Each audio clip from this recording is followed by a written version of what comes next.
பிரியமானவர்களே, இந்த மனமகிழ்ச்சியான இந்த ஓய்வு நாளுக்கு நன்றி செலுத்துகிறேன்.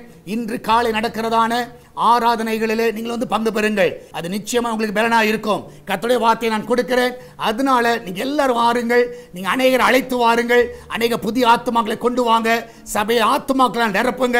நிச்சயமா இந்த நாள் நல்ல ஒரு மனமகிழ்ச்சி நாளா இருப்பதாக இந்த நாளிலே கர்த்தர் நமக்கு கொடுக்கிற வாக்குத்தத்தம் சங்கீதம் 103வது சங்கீதம் 2வது வசனம், Psalms 103 verse 2.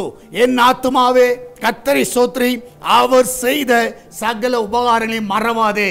நான் விசுவாசிக்கிறேன், அவர் உங்களுக்கு செய்த நன்மைகளை மறக்காதீங்க. நீங்க ஆலயத்துக்கு எதுக்கு வரோம்னா கர்த்தருக்கு நன்றி சொல்லுங்க. இந்த மாதத்தில் நீங்க பார்ப்பீர்கள் என்றால் இது கடைசி ஓய்வு நாள். இந்த கடைசி ஓய்வு நாளில் கர்த்தரை மகிமைப்படுத்த வாருங்கள். ஆண்டவரே, இந்த மாதத்தில் ஆண்டவரே உயர்த்த வருகிறோம். நீ செய்த நன்மைகள் ஏராளம். நிச்சயமா அவர் செய்த எல்லா நன்மைகளை நினைத்து கர்த்தரை துதியுங்கள். நிச்சயமாக இந்த ஆராதனை உங்களுக்கு ஆசீர்வாதமாக இருக்கும். நம்ம எல்லாரும் ஜெபிக்கலாமா? நன்றி ஆண்டவரே, இந்த கடைசி ஓய்வு நாளிலே எங்களை கொண்டு வந்து நிறுத்துறதுக்காக சோதரிக்கிறோம். ஆண்டவரே, நீ செய்த எல்லா நன்மைகளுக்காக சோதரிக்கிறோம். இந்த மாதத்தில் நீ கொடுத்த சுகத்திற்காக, ஆண்டவரே பலனுக்காக, எல்லா தேவைகளை சந்தித்ததுக்காக, ஆண்டவரே எல்லா தேவைகளை சந்தித்ததுக்காக ஆண்டவரே உமக்கு நன்றி அப்பா. எல்லா ரிப்போர்ட் எல்லாம் நார்மல் என்று வர உதவி செய்து, எல்லா மெடிசன் எல்லாம் ஆண்டவரே எங்க சரீரத்தில் ஒத்து போக உதவி செய்து ஆண்டவரே பரிபூர்ண விடுதலை கொடுத்தீரு. அதற்காக நன்றி அப்பா. இதனால் ஆலயத்தில் நாங்கள் போய் ஆண்டவரே உம்மை நாங்கள் உயர்த்துகிறோம், உம்மை நாங்கள் மகிமைப்படுத்துகிறோம். உலகம் முழுவதும் நடக்கிறதான பரிசுத்தவான்களுடைய ஆராதனை மகிமையான காரியங்களை செய்யப்பா. ஆண்டவரே இதனால் எல்லாருடைய பிரயாணங்களை சுகமாய் காத்துக்கொள்ளுங்க. ஆலயத்துக்கு வரும்பொழுதும் போகும்பொழுதும் அவங்க வெளியே போகும்பொழுதும் ஆண்டவரே அந்த பிரயாணம் எல்லாம் சுகமாய் இருக்கட்டும். உம்முடைய சமூகம் முன்னும் பின்னுமா இருந்த ஆண்டவரே அவளை பாதுகாத்துக் கொள்ள வேண்டுமா ஜெபிக்கிறேன்ப்பா. அந்த பிள்ளைகள் எல்லா தீங்கைக்கு விலைக்கு பாதுகாத்துக் கொள்ளுங்க. ஆண்டவர் விசேஷமாய் கர்த்தாவே இதனால எல்லா கையின் பிரயாசங்களை ஆசீர்வதிங்க.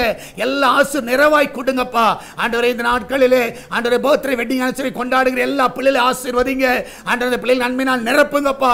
ஒரு குறைவில்லாம நடத்துங்க. நீரே மகிமையான காரியங்களை செய்வீராக. ஆண்டவரே சுகப்பிரசவத்துக்காய் போகிற பிள்ளைகள் நல்ல சுகத்தோடு பிள்ளை பெற்றெடுக்க உதவி செய்யுங்கப்பா. நீரே அவர்களை வழி நடத்துவீராக. எல்லாவற்றுக்கும் மேலாக ஆண்டவரே சால்வேஷன் டிவிக்காய் ஜெபிக்கிறோம். இந்த நாளில் அந்த ஊழியத்தை ஆசீர்வதிங்கப்பா. இந்த சுவிசேஷ பணி ஒரு நாள் தடை வரக்கூடாது. ஆண்டவரே அந்த தேவையெல்லாம் சந்திங்க. இந்த நல்ல கூகுள் பே, போன் பே, பேச்சு மூலமாக, மணி ஆர்டர் மூலமாக, பேங்க் டிரான்ஸ்ஃபர் மூலமாக இந்த ஊழியத்தை தாங்குகிற பிள்ளைகள் எல்லாரும் ஆசீர்வதிங்கப்பா. அவருடைய காணிக்கை தசமாலை ஆசீர்வதிங்க. ஆண்டவரே ஒரு குறைவில்லாம அவர்களை நடத்துங்கப்பா. மகிமையான காரியங்களை செய்யுங்க. இம்மட்டும் நடத்துவது எல்லா பாதைகளுக்காய் நன்றியப்பா. நீரே கூட வழி நடத்துவீராக, பாதுகாத்துக் கொள்வீராக, பெரிய காரியங்களை செய்வீராக. இதனால ஆண்டவர் ஆராதனை மகிமையான காரியங்களை செய்யுங்க. இயேசுவின் நாமத்தில் ஜெபிக்கிறோம் எங்கள் அன்பின் பரலோக பிதாவே. ஆமென், ஆமென். பிரியமானவர்களே, கர்த்தர் உங்க கூட இருக்கிறார். தைரியமா இருங்க. இன்று நடக்கிறதான ஆராதனையில எல்லாரும் வந்து பங்கு பெறுங்க. கர்த்தர் உங்களோடு கூட வழி நடத்துவாராக. God bless you.